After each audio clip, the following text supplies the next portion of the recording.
MMA YouTube is responsible for the success of the UFC. And yeah, Dana White did some things back in the day, and yeah, the Fertitta brothers were there, but let's be honest, if it wasn't for MMA YouTube, no one would be watching the UFC. I honestly think they would fizzle out. And, you know, they may be getting hundreds of thousands of views on their Instagram, but without MMA YouTube, honestly, I think the UFC would dwindle out into 15 like posts. I think their little, TikTok style of promoting the Nina Drama interview clips, I think that a lot of this stuff, they'd be getting like 10 likes on their posts. And I think that, honestly, street beefs would take over. And I'm joking around a little bit here. But let's be honest, guys, and this is a topic that we need to discuss because UFC 307, I think things have gone too far. I've talked about this before. The MMA Guru made a video on this recently that I watched, and I thought, he made a lot of good points. And I think that it's time to let the UFC know that they're getting lazy and they need to stop fucking around and doing the bare minimum. Not even the bare minimum. They're not even doing the bare minimum anymore. What they're doing isn't enough, and it's unacceptable. And what I'm talking about is their style of promotion. There are so many changes that the UFC can make that are cheap, they're easy, and they don't do it. And the worst part is they know exactly what those changes are. They just don't do them. And I don't know what it's going to take for Dana White, the UFC, the people that run the social media team to just do some simple things like face-to-face sit-down interviews with main event fighters, to just up the promo game just a little bit and to get better people at press conferences so that we don't have the worst questions that you could possibly come up with. I don't understand what's going on with the UFC these days, but they don't give a fuck. All right. Now, I love the fights. The fights are great. And once you've been watching the UFC for long enough, you're going to continue to watch, right? Like UFC 307, the promotion is garbage, right? I mean, we know Alex Pereira is making a run for GOAT status, but you wouldn't really know just by watching the promo, really. I mean, especially if you're a casual fan and the only promo that you have is the press conference 2 days out of a fight and embedded episodes where, they're hitting pads over and over again. But Alex Pereira is going to GOAT status. If you're a casual fan, you don't give a fuck about that, okay? What brings in the casuals are viral moments and viral videos and storylines. And the UFC has done absolutely nothing to create a storyline for this fight, and they've done absolutely nothing to produce any good viral content that fans actually care about. All right? They're doing this like social media game these days. It's like the classic sports social media, the goofy bullshit that you see other sports do, like the MLB. That the UFC is becoming totally neutered with their style of promoting. It's like, let's sit down and laugh about telling secrets. Oh, who's got the crazier grip strength? We don't need you to be doing some goofy goober shit on your Instagram page, okay? We don't need that. We don't need you to make it all, this positive, everyone's got a big smile on our face. No, we want things to be angry at the UFC. We want things to be angry. We want things to be vicious. We want things to have tension, bro. We don't want any of this fucking smiley, Mr. Smiley Pants bullshit. Fuck you. Perfect example. I mean, look at Juliana Pena and Raquel Pennington. They actually had some entertaining moments at the press conference. Why not? If you know that they have beef, if you're literally showing like promos of them arguing on Tough or whatever, which is actually decent, why not get them in a room and get them to sit down with an interviewer and just interview them? And they're going to talk shit to each other. And Juliana Pena knows she's smart. She knows she has to promote the fight. It's going to create an interesting moment. You post that a week before the fight and it'll sit in the algorithm and it'll do well. But the UFC thinks they can get away with just doing the press conference 2 days out of their event and the fucking stare downs a day out of their event. How is that supposed to bring in any new eyes? Unless the press conferences are actually great, which they're not. They're terrible. Unless the press conferences are actually excellent, you're not going to bring in any new people. And that's like the biggest style of promoting. No one's watching Embedded that isn't a hardcore UFC fan, because the way for non-hardcore UFC fans to watch Embedded is if it actually does really well and goes viral. And that's only for the biggest cards, like the McGregor cards. And the press conferences, the questions suck so they won't go viral. And even if they were good, you only have 48 hours for them to even sit in the algorithm. And then they're totally irrelevant 2 days later because the fights have already happened. And so the UFC needs to understand that if you want to promote these fights, you've got to put out content that fans actually care about, and you have to do it more than 2 days prior. Okay? And it's simple. This is the fucking most annoying part. And we've talked about this before, but how hard is it just to do the sit-down interviews? You're going to have the fighters do interviews anyway. You're going to have them do interviews anyway. And you know what? You could do a sit-down interview a month prior to the fight and just don't post it until 2 weeks out. You would get millions of views if you did a Leon Edwards and Bilal Muhammad sit-down interview. That would have gotten millions of views because they were shit-talking each other. Alex Pereira, Khalil Roundtree. No one's tuning in that's a casual fan, okay? And I'm talking about real casual fans, like people that don't really watch the UFC. They're not tuning in for this, but they might if they saw in their algorithm Alex Pereira, Khalil Roundtree sit-down interview. And they'll be like, oh, this might be interesting. Alex Pereira's a scary guy. Let's see what the energy of Khalil Roundtree is like when he's sitting in front of him. Who knows? Those guys don't really talk a lot of shit, but there might be a viral moment. There could be like an awkward moment. You never know. They should be doing that regularly for every single pay-per-view main event. That's not even how do they not do this already? Boxing does it. Listen, the promotions for the boxing fights are great. They're awesome. We don't even need that, but step it up a little bit. Every single promo is the exact same. It's some NPC, no copyright sounds, rap music. We are the Warriors. We're the greatest. We are the Warriors. We're the greatest. And it's the same freaking highlights. Look at the Jose Aldo Conor McGregor promotion. Insane. It was like a mini movie, like a short film. It was actually a pretty good promo. And, you look at the face-to-faces that they had back in the day. The fans love this stuff, but they just don't do it. And it's so easy to do. It's unbelievably easy to do. In fact, that one fix, if they just started doing that for main events, things would be 10 times better. Things would be 10 times more interesting. You'd get more people to watch the sport, but they don't care about people watching the sport, at least new people. It honestly seems like they don't care. This is such an obvious fix. I don't understand how they don't make it happen. Okay?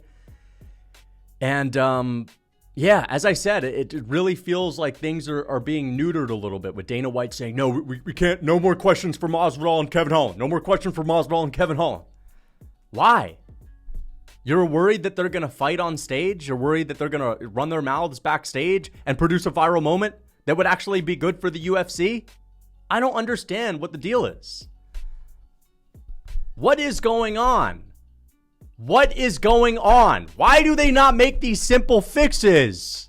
The UFC, you guys are becoming NPCs with your style of promotion. It's like ChatGPT is promoting everything. It absolutely sucks. Just get back to the basics. I don't know what we need to do in order to get you guys to listen, but I know that you hear the complaints. I know that you guys are aware of MMA Guru's complaints. You're aware of MMA Guru, and he just posted a viral video on this, and he has a huge following. I've been talking about this for ages, and I have a big following. What is the deal? Is it just like a, fuck you, you're not going to tell us what to do, and they just don't do it? Is that it? Is that what's going on? Is that the reason why they don't do it? I don't know. Listen, someone may comment, why do you even care, bro? Just fucking enjoy the sport and watch. It's because when people don't make these fucking obvious changes that would make the sport 10 times better with the snap of a finger, it makes you want to bang your head through a wall. I know there's going to be people in the comments saying, what are you saying, man? Like, the UFC freaking knows better than you, bro. UFC's been around for 25 years. The fuck do you know? You don't understand it. It's good to neuter the sport, man, because people need to fucking understand. It's not about the fights anymore, bro. It's about having a good time, bro. Fuck that, okay? That's like literally what it is. It's time to neuter the sport, man. And it's not just not doing interviews and the press conferences that I have an issue with.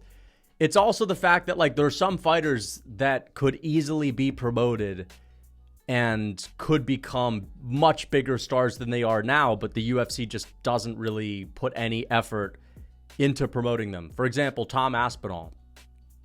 Tom Aspinall is like a heavyweight that we've never seen before. He moves around like a lightweight. He has crazy knockout power. He has the shortest average fight time in UFC history, and he has like 10 fights basically in the UFC, so it's not like he's only got a couple fights.